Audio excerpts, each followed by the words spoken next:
Hey, everybody, and welcome to another episode of the Ad Project Podcast. As always, I'm your co-host, Joe Schellerud, and today I'm joined by Tony Miller. Tony, it's good to have you back on the podcast, man. Yeah, appreciate you having me back again. Yeah. So, give us a quick intro for people who didn't catch you on the last. How many podcasts have you done now? Goodness, I think this is number 5 or 6. I can't recall. Yeah. They've all been such a good time, but no. So I am Tony Miller. Current title: I am the director of programmatic strategy at Ad Advance, powered by Podean.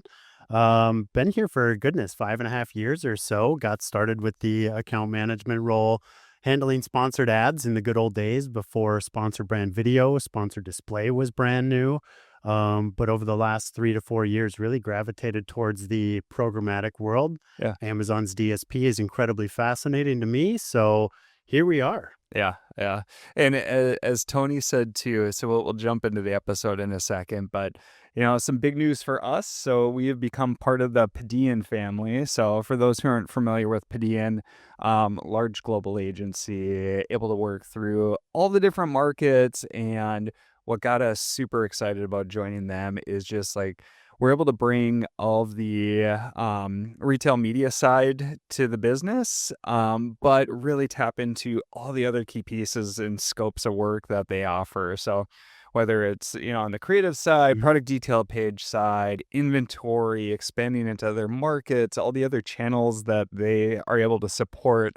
It always felt like one piece that, we've discussed previously in other podcasts we weren't able to offer. And so, super excited to be joining their team. I feel like we're meshing really well. Like, yeah, it's going well, and it's been a lot of fun. And so we are now the Ad Project, powered by Podean. Thanks for the good little intro there on that. Totally. Set you up. Yeah. Yeah. So for the episode today, what we want to cover is like, all right, as we're moving up the funnel, where I see a big piece like a brand struggling is just like, how do we tie the upper funnel performance to the actual performance of the ads? Like, we want to tie it all the way down to revenue. And so like what we really want to break down is like some tools that we've been able to do that, where instead of just being able to look at our brand spend or upper funnel performance, like really be able to tie it down to like what's the core pieces that matter for the business. And at the end of the day, it's making sales. Always comes back to sales. Yeah. Yeah, that's totally it. I mean, if you think historically, advertising and especially moving upper funnel, it's a lot of, at the end of the day, it can be guesswork. And how do you actually tie it back to actual sales? How do you measure it? And so that's kind of been the historic problem of, hey, I understand that I need to generate my own demand. I need to be doing upper funnel. Yep. But where do I do it? How do I do it? How do I actually know that it's working? How do I prove it out here? So really what you end up with a lot of times is that kind of guesswork, like I said before, but really then being able to stitch it down to the actual impact that it made to your brand can be really difficult. It leads to hesitancies in investing in upper funnel initiatives, and sometimes can end up in kind of you look at your marketing funnel, your budget can be rather pear-shaped, over-reliant on bottom of funnel initiatives that, hey, I can prove out this ROAS or this ROI, but I still know that I need to do some upper funnel initiatives. Yeah. And that's where it can be really overwhelming as you're working to move up the funnel from the start. On the sponsored side, when we're using keyword targeting and it's so close to the sale that you can see the impact of it. But even with that, there can be some guesswork and what's going to be the right keywords to target. And then there's the whole incrementality issue that, we can dig into more, but it's like, how much of an impact did those ads truly have for me? But where it can get tricky is without the data to support it, like as I'm looking at, say, audience targeting, I can base it off of like who I think my customers would be or who I think would be interested in it. But there's so many different areas you can take that.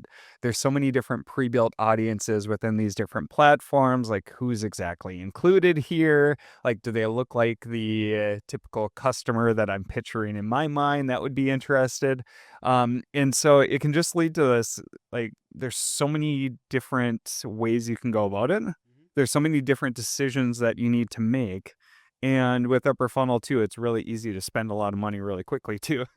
And so, it's all those areas coming together where continuing to move further up the funnel or deciding where to allocate that brand spend that you have, it can be a really tough question to answer. Yeah, yeah, and you hit on something incredibly important, and where people feel that they've been burned in the past is, hey, I spent a bunch of money on this, and I thought it was the right thing to do, but what did it actually yield me? Which just creates further hesitancies. So you think about a traditional upper funnel tactic for programmatic advertising, display advertising, is traditionally been, an in-market audience or a couple of in-market audiences paired with a new to brand exclusion. Meanwhile, these audiences are incredibly massive and it sometimes can hit everybody under the sun. Mhm. And really, did I, make a meaningful impact to my bottom line here, or was it guesswork at the end of the day? Yeah, yeah, and that's where I think you gotta be really careful too, depending on the size of the business and the amount of brand spend. Somebody's coming to you and they're like, "Oh yeah, this audience would be perfect," and there's like 100 million people in it. Yeah. It's like, yeah, that might be a little bit too wide for me. And Yeah. so there's obviously a trade-off there as you get more and more specific with who you're targeting. Audience size obviously goes down, but the key benefit is if you're targeting the right people, your ads can have a big impact. Huge impact. Totally. Yeah. So I guess when you're taking a look at this, Mhm. what's some of the ways that you can dig into the data to be more targeted as you go? Yeah. I mean, Amazon provides a ton of information. It is, I would argue, the largest data set of consumer shopping behavior that the world's ever seen. Everybody's interactions, their searches, their clicks, their dwell times, purchases, repurchases, everything on the site is incredibly powerful. Let's tap into that data and help us make some informed decisions. So, I mean, at the end of the day, we really just start with, what are the products that I'm selling? What are the key ASINs or SKUs here that I'm trying to market for? And let's start there. And rather than saying, hey, we built these products for X, Y, and Z customer, or I think that my customers look like this, Mm, let's get the actual data. Let's find this out. And we can unlock all of this with Amazon's data. sure. Yeah, and that's where it gets really fun. Instead of just guessing, or all right, I have it in my mind that my core consumer really is interested in this and is this age range and is located in here. Um, Being able to look at the actual purchase data and figure out who's truly converted there. That's where it gets really fun. And so when you can base it off of the data itself, now you have a much better picture on where I should start. Yeah, definitely. I mean, you're essentially taking your best shoppers and reverse engineering those folks to figure out, okay, now how do I strategically target more of my best shoppers? hmm So what's the breakdown? So if we look at like, all right, I take previous info and base it off of previous purchases. Like walk me through what like a good audience looks like or how we typically structure that. Yeah, I mean, it's going to be made up of multiple different aspects, different audience types, I would say. So, like I said before, the historic upper funnel play is, hey, let's pair a couple in market audiences with people that haven't purchased from us before. Awesome. We're going to dive into, pairing multiple in market audiences, overlaying that with different lifestyles that your shoppers have as well. We're also obviously going to be looking at demographic information as well. And it's not just looking at the the search and purchase history on Amazon. We dive into, entertainment and media that people are taking in as well. But ultimately, we get kind of a Venn diagram effect of all these different audience types, and overlaying these audiences, you come to the smaller overlapping portion, and that's who our real customer is. That's who we're going to go after with our upper funnel spend. Yeah, yeah, and that's where it gets really fun because each of these individual, if we look at the Venn diagram and you picture all the overlapping circles, Mhm. like you could target all of those individual circles just by themselves. Totally. And you might get some solid performance from Mhm. it.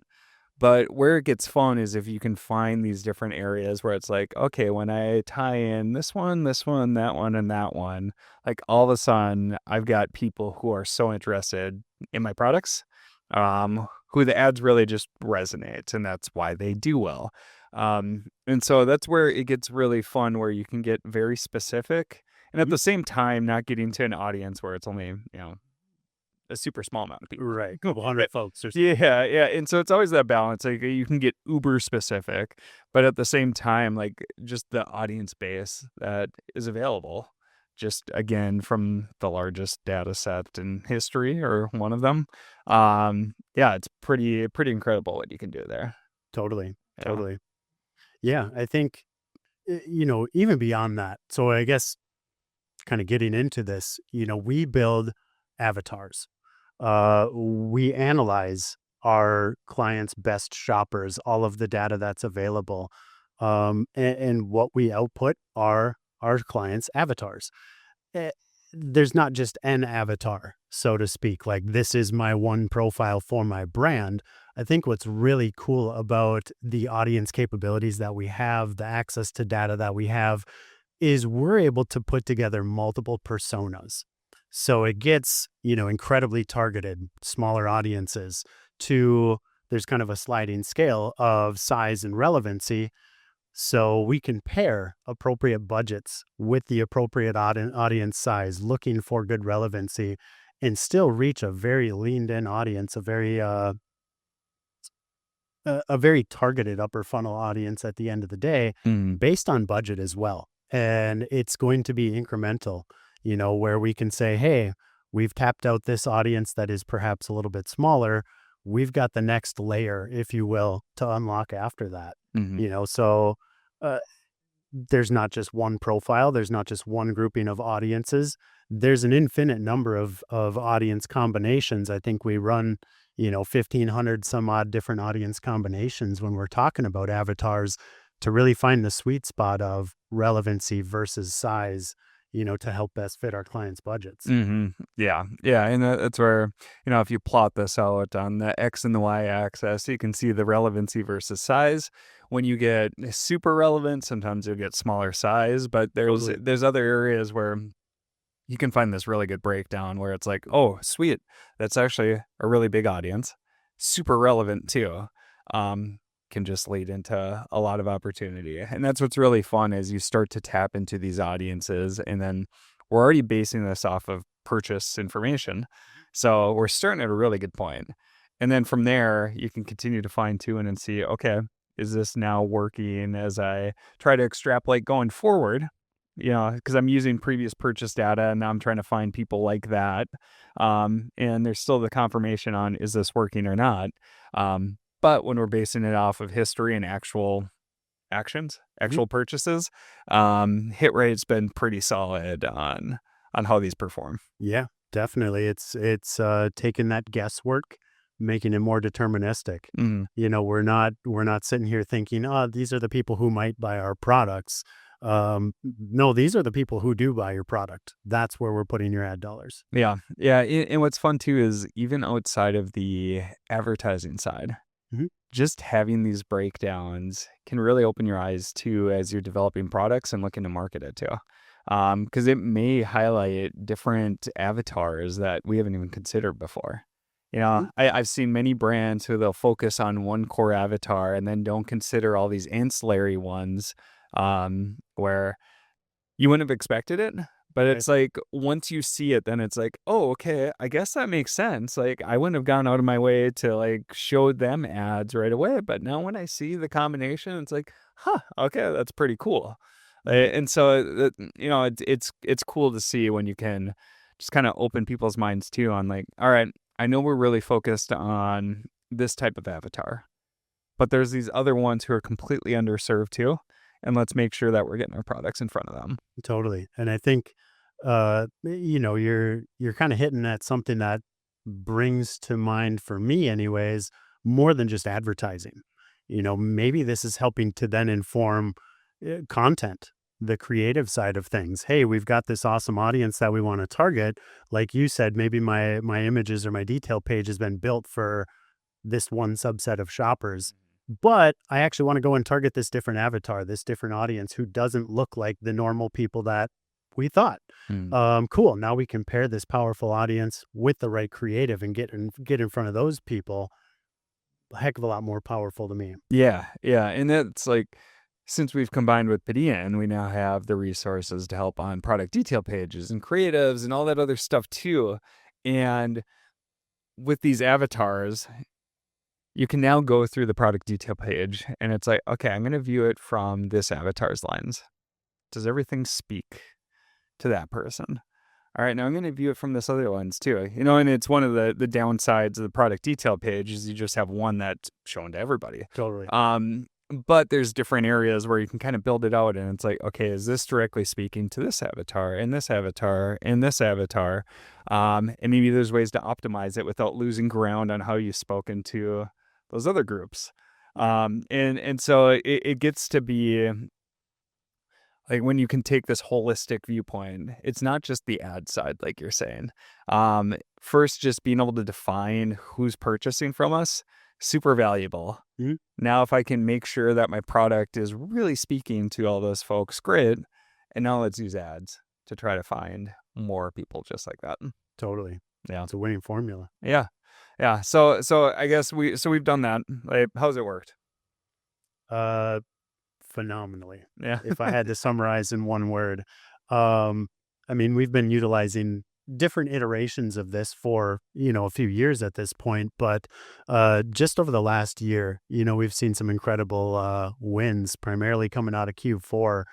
I can think of an advertiser that we worked with where we helped them scale upper funnel spend, both on the display and the video side.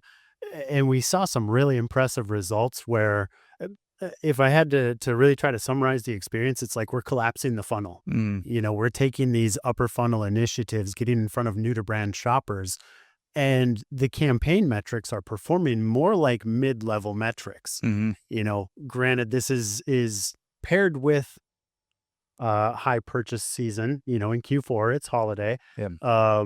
Perhaps a deal period as well, like the Turkey 12, but some of the numbers that we were seeing, on the display side, we're driving page views at like 20 cents.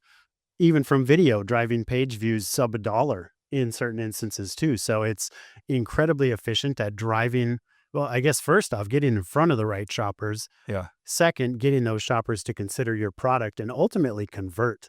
Some of the full funnel pictures that we saw were incredibly successful for our shoppers, Yeah. our customers. I mean, just hitting on that point, like as we see cost per click continue to go up on sponsored. Right. So you were just saying some pretty incredible numbers on page views, Mhm. which is, equivalent to like a click coming from sponsored, and very cheap there.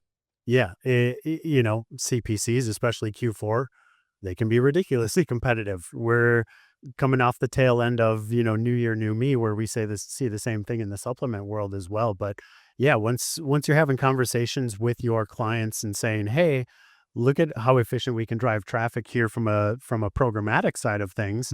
Obviously we need to keep our sponsored ads budgets doing their thing. Keep the foundation. Yeah, keep the foundation. But then there when we've by got no some means incremental remove it. spend, where do we put it? Right. Yeah. Exactly. Yeah. We can get in front of the right people. If we pair it with the creative side, getting the right message in front of the right people. Yeah. Now we're driving some killer traffic. All right. So I'm going upper funnel. Like, what's the core metrics I should be caring about or really focusing on? So you were talking about upper level metrics, but they can kind of look like mid level, and here's the bottom level. Yeah. Kind of break that down. Totally. So, everybody's going to want to know kind of how we started off here. Like, it all comes back to sales. It all comes back to returns. I'm not going to look at my upper funnel campaign and say, hey, we got to look at ROAS and judge the success of that by ROAS. But I can look more at interaction metrics. What do click-through rates look like? That tells me that somebody's actively interacting with my ad. What do detailed page view rates look like? I'm showing relevant shoppers my ads. How efficiently can I drive them to my landing page to make a consideration in the first place? Going off of that, at what rate? How expensive is it to drive this traffic to my page? Sure. Those, I would say, are some of the more telling metrics once we're moving up funnel. Yeah. Yeah. So if I'm all right, I'm working on the e-com side. I'm trying to justify more budget. I'm talking to my CMO who's talking to their CEO. Totally. Like, we've talked about trying to bring it back down to like revenue or like true impact. Like, how do you kind of bottle that all up into like, when you get up to the CEO level, okay, well, how much of an impact? How much is this truly going to drive in sales? Like, how do you frame that up? Totally. Fair question there. I think Amazon Marketing Cloud is really going to help us unlock those secrets, the keys to the kingdom, if you will, where now we can look at, say like a path to conversion report and say, hey, when this campaign, these set of upper funnel campaigns are part of the path to purchase, here's what the numbers look like. When we take them out, here's what the numbers look like. But going even beyond that, we can look at individual campaigns and say, hey, from a first touch perspective, this was the shopper's first exposure to your brand, to your products. This campaign was their first exposure. From a last touch perspective, the numbers, we're not looking at ROAS, like I said. But now I can tell the full story and say, hey, these shoppers ultimately went on to purchase XYZ products for X amount of dollars. You can start to tie some numbers together, revenue numbers to that upper funnel spend. Yeah. You get a look at the full picture. Yeah. Yeah. So I guess for people who are listening, like, what's the core takeaways or based off of this, like what's key things that people should be looking at doing or implementing within their accounts or their campaigns? Yeah, I think, number one, leaning into the data. There is an incredible amount of data out there. Some of it is still kind of locked behind closed doors, if you will, in the AMC world. Having the right queries, partnering with an awesome agency like AdAdvance who can help unlock these secrets. Upper funnel doesn't have to be a scary thing. It doesn't have to be I've got this budget set aside and we probably won't see something from it, but I know that I need to keep on doing it. There's a smarter way forward and we can help you unlock that. Yeah. Yeah. Yeah. I love it. And if you're looking at moving further up the funnel, or if you're looking at like, hey, I've got other brand budgets in other areas, like, one thing that we've seen time and time again too is just testing some of these. Right.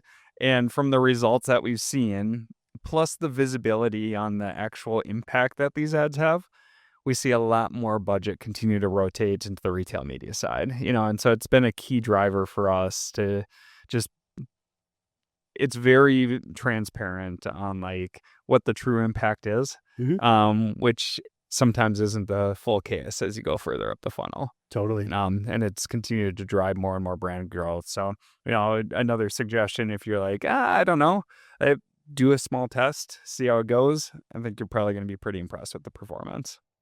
Same. Yeah. Cool. Well, any other things that we should cover? I don't think so. I think really just eager to see what's next in the Ad Project podcast world as we move into a new era. Yeah. And so, I mean, you're kind of teeing me up for the end of the podcast. So in the next episode, we're going to have Mark Power on the podcast. So co-founder of Podean. We're going to have a lot of cool stuff to talk through, some updates to the podcast going forward. So I'm really looking forward to that. So if you're an Ad Project listener, definitely check the next episode with Mark. And Tony, as always, episode number 5. I think so. Yeah. Somewhere in there. Yeah. It's always fun having you on the podcast. So thanks for joining. Yeah. Appreciate you having me back. It's a great time. Yeah. And for everybody who's listening, as always, appreciate you listening to the Ad Project. We'll see you on the next episode.